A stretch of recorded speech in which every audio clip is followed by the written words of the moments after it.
शीतला दाई है मोर महामाई है। मोर शीतला दाई है मोर महामाई है। तरिया पार तरिया पार तरिया पार बैठे तरिया पार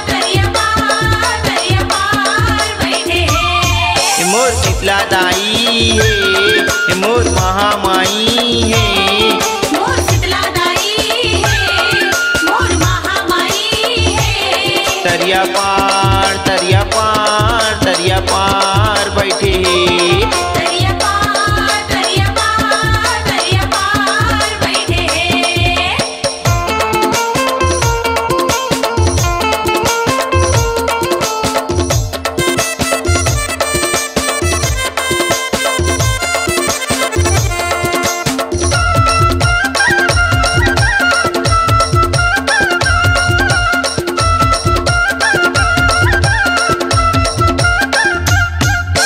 तरिया के तीर में बैठे हलदाई सुगर आसन जमाए माया पीरितेला भाई वो दाई सबर तया लमाई। सबर तहल माई वो दाई सबर तहल माई वो। तरिया के तीर में बैठे हलदाई सुगर आसन जमाए माया पीरितेला भाई वो दाई सबर तया लमाई। सबर तहल माई वो दाई सबर तहल माई वो। मोर बूढ़ी माई है मोर मौली दाई है। मोर बूढ़ी माई है मोर मौली दाई है। तरिया पार तरिया पार तरिया पार बैठे तरिया पार बैठे हैं।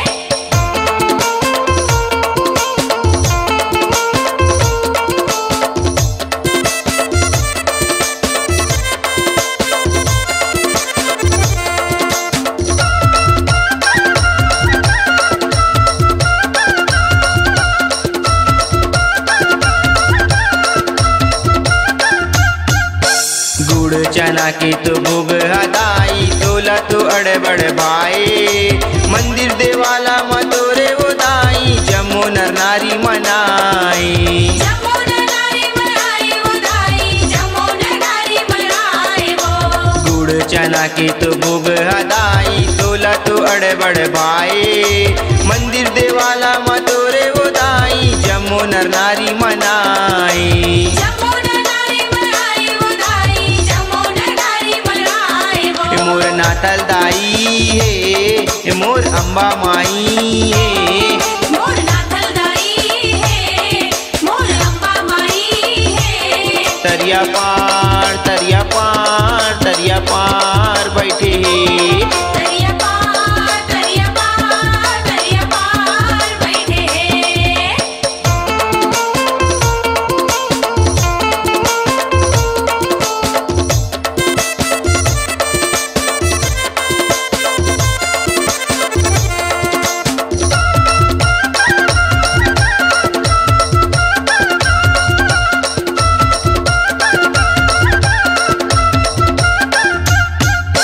अचरी ते लीला हवै वो दाई तोला तो सब जन माने धन धन भाग जगा के वो दाई प्रेम ला आगे बढ़ावे। प्रेम लागे बढ़ावे वो दाई प्रेम लागे बढ़ावे वो। अचरी ते लीला हवै वो दाई तोला तो सब जन माने धन धन भाग जगा के वो दाई प्रेम ला आगे बढ़ावे। प्रेम लागे बढ़ावे वो दाई प्रेम लागे बढ़ावे वो। मोर दुर्गा दाई है मोर शीतला माई है।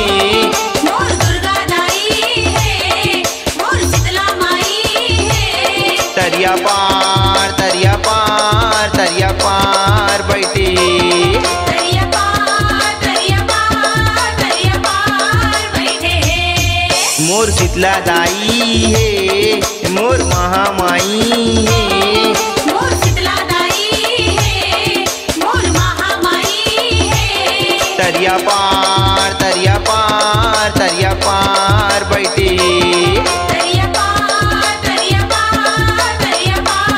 बैठे हैं। तरिया पार